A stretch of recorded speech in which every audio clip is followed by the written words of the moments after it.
houve uma reunião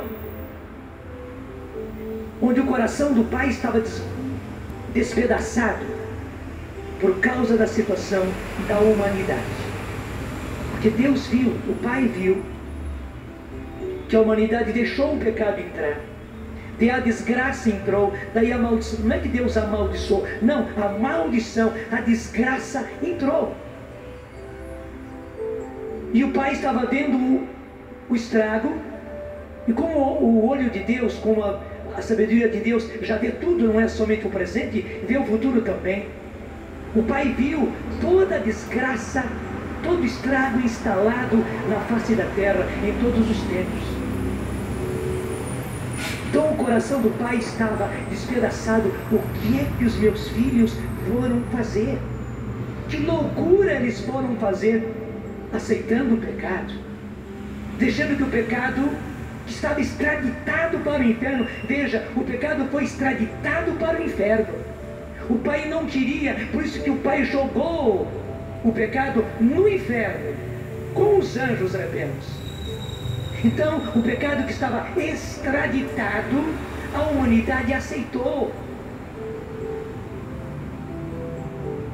Como se uma nação qualquer aceitasse um grande criminoso que cometeu crimes contra a humanidade, como um Hitler, por exemplo, e aceitasse a entrada dele com a desgraça dele.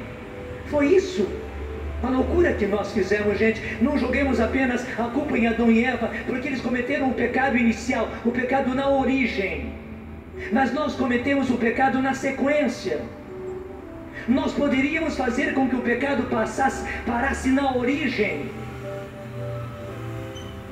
E por que o pecado continua? E por que a desgraça continua na face da terra? Porque nós, infelizmente, continuamos aceitando o pecado e dando livre entrada ao pecado. Claro, é uma loucura o que nós fazemos. O demônio aproveita da nossa ignorância, do nosso desconhecimento.